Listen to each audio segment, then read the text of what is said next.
I think a trade deal will be positive, especially amidst a global backdrop right now in which countries are becoming more protectionist. Any such deal for India will be a positive right now. India is right now seeing FI outflows, so any FDI inflows which could come in as a part of that deal would be a positive.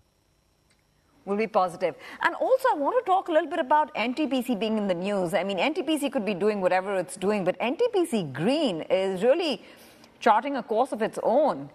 How do you see the whole green energy revolution, the energy transition story playing out in India, and how would you play that theme? So, in India right now, what we are seeing is capex in general has slowed down. At the same time, the capex on power sector still remains fairly strong, and the green energy again is a part of that theme. Very interesting place to be in, but not a place which we cover, which we look at very closely. Okay. I also want to talk about, since obviously there is so much discussion going around, the chat on the street is about US tech versus Chinese tech, the sell-off in Alibaba that you must have been reading about overnight in the US. Of course, the Hong Kong listing has not reacted that badly. It's come off the day's lows. Where does India's story lie in this whole global AI race? Where does India stand when it comes to AI innovation and AI spends? We think India is well placed as the focus has, after DeepSeek, the focus on AI has shifted towards software and software implementation. And I think Indian companies can play a very important role there. Also, besides that, we like Indian IT services because currency is depreciating, and this sector has coming off for 2 years of fairly weak numbers.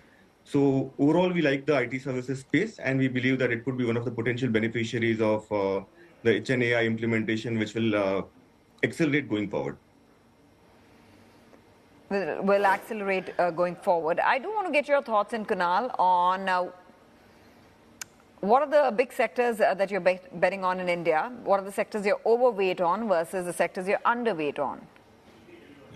So overall, I'll start with our thoughts on the market itself. We think that markets have seen a decent correction, about 15% correction, and large caps especially are now starting to look attractive. We believe that valuations at about 18.6 times are now looking attractive. And bond yields also in the US start pulling off. So that provides a good opportunity in Indian markets. Within the market, we think large caps is where there is a lot more opportunity. Mid and small caps are still expensive. If I look at mid cap index, still trading at a 50% premium compared to large caps. We don't really see much comfort there. Even small cap index is trading at a 10% premium compared to large caps. We believe that these sectors could see further, this space could see further consolidation. At the same time, on the large cap front, if I look at all the key metrics right now, they are looking attractive. Within the large cap space, we think banking provides a great opportunity. Valuations are reasonable. Banks and corporate balance sheets are looking healthy. RBI is supportive with liquidity, reducing rate cuts. So banks looks interesting. I already discussed IT services, which is a space which looks interesting in India. And third sector, which we like, is telecoms, seeing very strong revenue growth.